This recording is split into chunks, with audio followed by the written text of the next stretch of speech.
Welcome to Thank A Songwriter. Today we're back with Tim Nichols.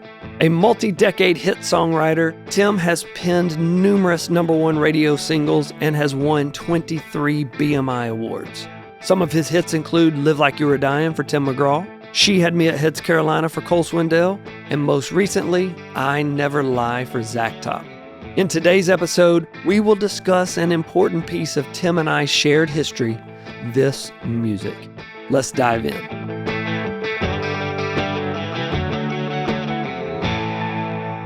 All right, today our guest, Tim Nichols. Welcome.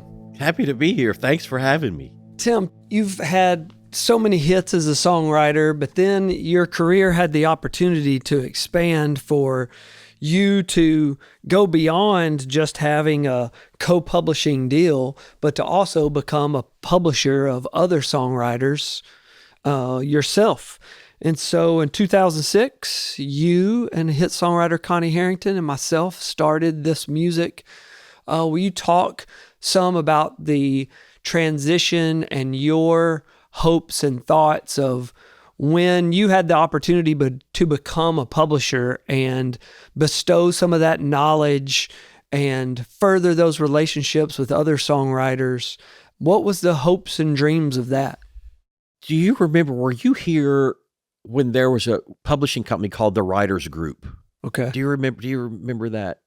I don't. So it was owned by these songwriters. Writers. Yeah. And they were really successful. And it's like, man, that would be cool if at some point to have enough juice to be able to do that. And so it was 2004. Craig and I had Live Like You Were Dying. I'd also had an Alan Jackson and Terry Clark hits all in the last year of my deal at Warner. Then I'd been talking to other writers about, hey man, would you be interested in this? And I'd talked to several other writers and it's like, yeah. So Dale Bobo was running Warner Chappell at the time. It was November 2004. My deal is up a month later, December 31. So he says, what do you want to do? I said, man, what I'd really like to do is start a joint venture with you guys. And I can still see the look on his face. He's, we're probably not going to be able to do that in a month, are we? And I said, well, probably not. And so back then Michael Martin is a good friend of ours, was a buddy of mine. And so he had a company with Jason Hauser, who was a plugger at EMI in that magic moment, that time. I'd been talking to him and he was the one that told me about you. Right. Michael Martin had told me about, man, there's this guy, Rusty Gaston, and he's running Soundgarden for Byron and Missy Gallimore. You should talk to him. Yeah. It's like, yeah, okay, great. Because I knew I wanted to have a publishing company, but I still wanted to write songs, and I knew I needed a true publisher. Right. And the other thing was I knew they have to be a partner. Right. And then I'd reach out to Connie Harrington, and I knew Connie from EMI. I knew who she was. She and I were working together at the time. Yeah, and then y'all are right. So, but I knew Connie and how hard she worked. I knew what a great writer she was. Michael's telling me you're running Byron and Missy's company. So I reach out to you, Connie. So we put this together. But then I remember the other thing was like being nervous about Byron and Missy. Right. You know, I mean, Byron has cut the two biggest songs I've ever had in my career. He produced Live both. Like You're Dying and Heads Carolina, Tells California. So here we're wanting to start a company with the guy that runs his company and one of his top writers. Right.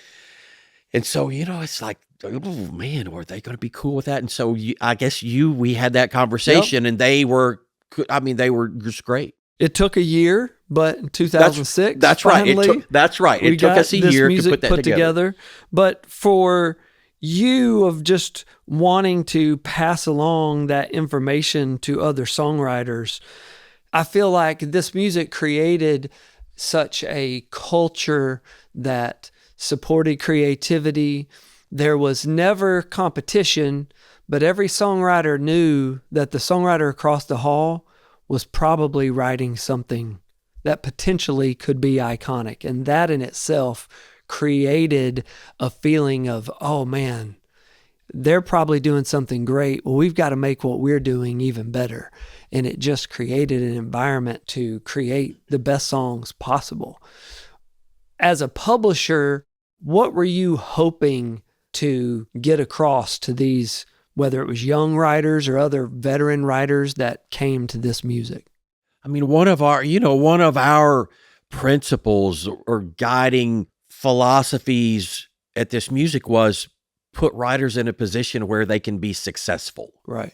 I feel like that was the overriding thing, and give them the opportunities. I feel like I was really fortunate.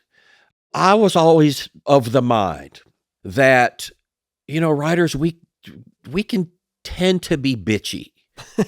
It's just, it's a fact. And so I've had the opportunity to work with some great publishers. So many times I feel like writers want to, when they're getting songs cut, they want to take the credit, but when they're not getting songs cut, they don't want to take the blame. And I feel like if you're going to take the credit for when you're getting songs cut, then you kind of need to take some of the blame for when you're not getting songs cut. And it's easy, and that's, I feel like as publishers, y'all, that's just something you have to, that's part of your gig. Yeah. You're not going to get as much credit as you deserve when you're getting songs cut for a writer, and you're going to get way more blame than you deserve when writers aren't getting songs cut. People may think, well, that's bullshit, but it's not. And it's not pandering. It's just been my philosophy over the years.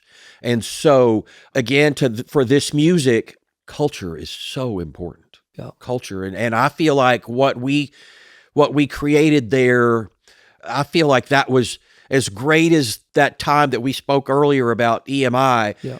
For me, that period, this music at that little house over there on the 16th, and every morning all the writers would be in that little kitchen, standing around before we went upstairs and out into those rooms, was magical. And I feel like the industry, and as competitive this business is, and make no mistake, it is incredibly competitive, but at the same time, I feel like we root for each other. Yeah, for sure. And so I feel like the industry, knowing the culture that we had built there, the industry was rooting for us, as we had independent publishing company friends that were starting companies that we were rooting for. Yeah. Publishing companies have personalities, and it's really easy to pick up on. Right. And I feel like the culture and the personality that we created at this music, writers wanted to be a part of it. It seemed like day after day, every room was overflowing with hope. And it's that hope that if it can penetrate the beginning of the day, it can lead to that great idea. It could lead to just another day turning into a day like no other, being that day where you write iconic songs. And there were so many songs that came out of that building and built songwriters' careers where, people like Ben Hayslip win Songwriter of the Year, but not just once, but twice, or brand new writers like Emily Weisband winning a Grammy.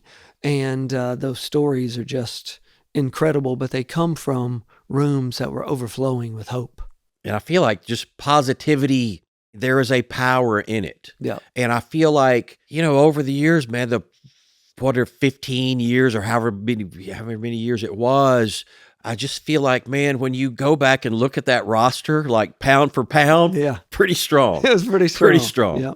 Well, our podcast is called Thank A Songwriter because the idea is anyone that works in the music business, every position in the music business only exists because of the hard work put forth by a songwriter. And we believe that greatness deserves gratitude. And so we did have a letter that was sent in of gratitude for you, and we wanted to read that to you today. And it says, "Dear Tim, thank you for writing Live Like You Were Dying. A few years ago, when my dad was diagnosed with a serious illness, your song came on and spoke right to us. about embracing every moment and truly living. One evening, sitting on the porch, watching the sunset, my dad shared all the things he'd always wanted to do. Fishing trips, road trips, even learning the guitar. That song became the soundtrack to that moment and inspired us to start making a list of small adventures, meaningful conversations, laughter over dinners, all things we might have missed if it wasn't for this song. Thank you for creating something that doesn't just sound beautiful, but changes how our lives were lived. Your words have touched me, my family, and I'm sure countless others in ways that are hard to put into words. With deepest gratitude, Ashley. Man, Tim, hearing that, like, what does that mean to you? It's just, I make a living. I've been fortunate enough for nearly 40 years to make a living with words.